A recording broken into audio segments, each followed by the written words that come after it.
আপনি আপনি চুপ করুন রানীমা। আপনি কেন আমাকে আবার ওসব কথা মনে করিয়ে দিলেন? আমি কৃষ্ণপদে নিজেকে অর্পণ করে সমস্ত কিছু ভুলে থাকতে চাই রানীমা। ওসব কথা কি কোনো বোধ আছে রানীমা?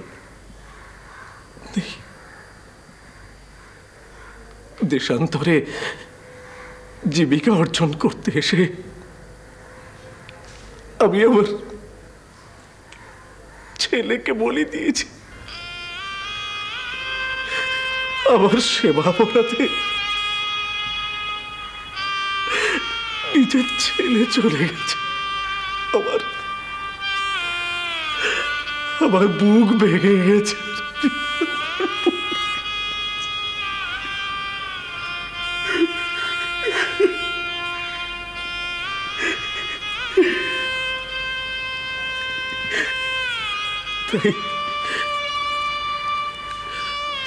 ওসব কথা আমি আর মনে করতে চাই না রানীমা।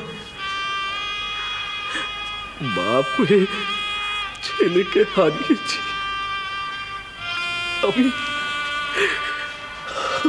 আমি বুঝতে পারিনি হলধারী ঠাকুর, আমার দোষ হয়েছে। সবই আমার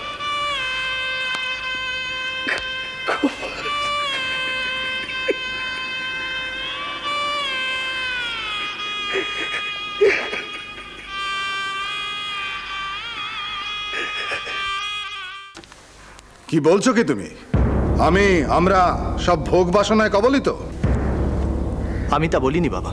তবে আমি বলেছি ও বাড়িতে আজকাল আমার দম চাপা হয়ে আমি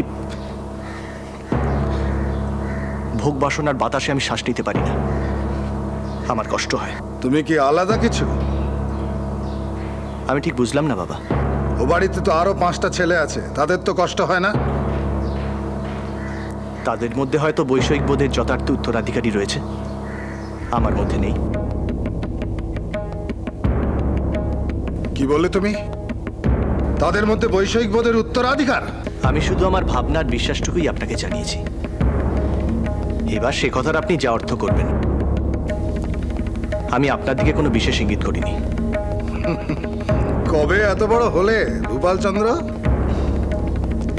হয়ে গেছি এরই মধ্যে।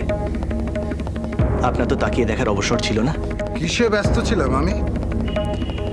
সেটা আপনি জানেন।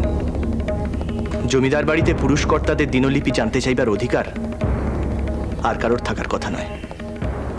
আমারও ছিল না, অবশ্য আগ্রহও ছিল না, আজও নেই। তুমি কি আমার প্রতি এই উপেক্ষাটুকু জানাবার অপেক্ষাতেই ছিলে?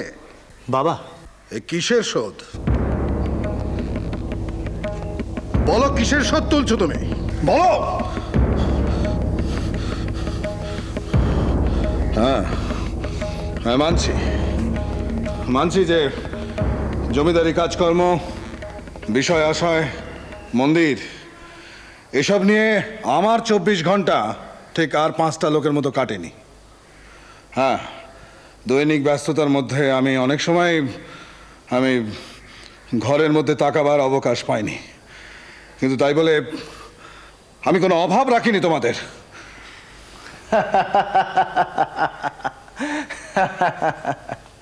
হাসছো? অভাব শব্দটি যদি বৈভব শব্দের বিপরীতার্থক হয় তাহলে নিশ্চয়ই আপনি ঠিক, আমি ভুল। কারণ জানবাজারের বাড়িতে রানী রাসমণির এত্তেলায় একজন দারোয়ান বা চাকর বাকরের ছেলেমেয়েরও জীবন ধারণের জন্য কোনো রসদের অভাব নেই। মানুষের পেটের তাড়না আর বাঁচার খিদে এক নয় বাবা। মন্ডা মিঠাই, লুচি পায়েস আর রোদ জল বাতাস যেমন এক নয়। এক যদি হতো তাহলে তো ওই দক্ষিণেশ্বরের মন্দির কোনোদিন তৈরি হতো না। কিসের অভাব ছিল দিদার বা আপনার, যে লক্ষ লক্ষ টাকা ব্যয় করে বাঘ বিতণ্ডার ঝড় তুলে আপনার অত বড় একটা পাথরের চাই খাড়া করলেন? আসলে আসলে মানুষ নিজেকে চিহ্নিত করতে চায়, শনাক্ত করতে চায়। এটা মানুষের স্বভাব। মানুষ ভোগে আত্মপরিচয়ের সংকটে। তা তোমার কি সেই সংকট? তুমি মথুরানাথ বিশ্বাসের ছেলে, এটা কি কেউ জানে না?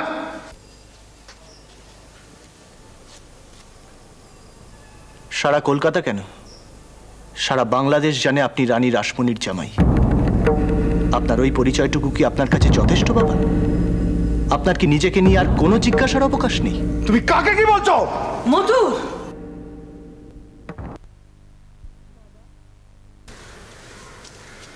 দাদা তুই এখান থেকে যা।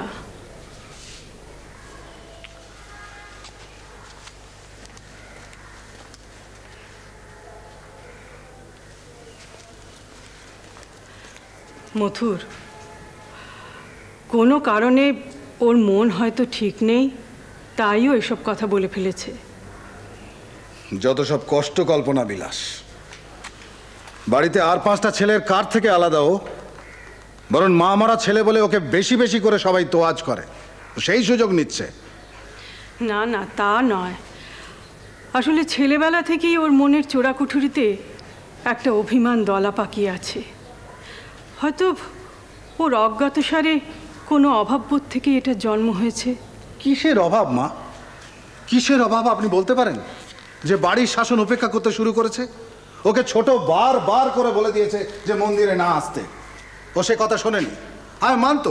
আমি মানতুম যদি ও এখানে এক রাত্রির কাটিয়ে ও বাড়ি ফিরে যেত।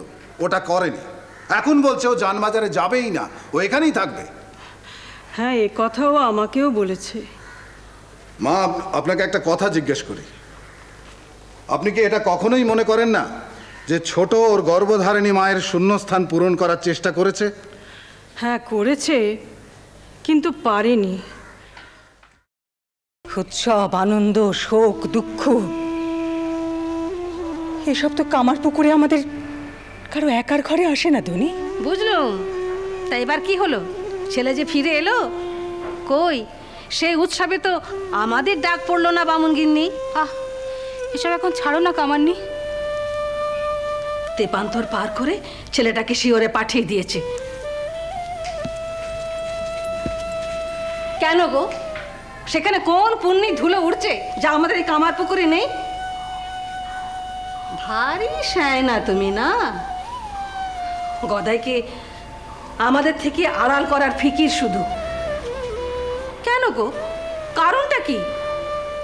তাকে নিয়ে আমাদের যেটুকু পুণ্যি চাওয়া সে তো তোমার এই ঠাঁই থেকেই গো। তোমার ছেলে আমরা তো মেনে নিয়েছি, কিন্তু আমাদের কাছে ও যা সেটুকু তুমি মানবে না কেন? শ্রীরাম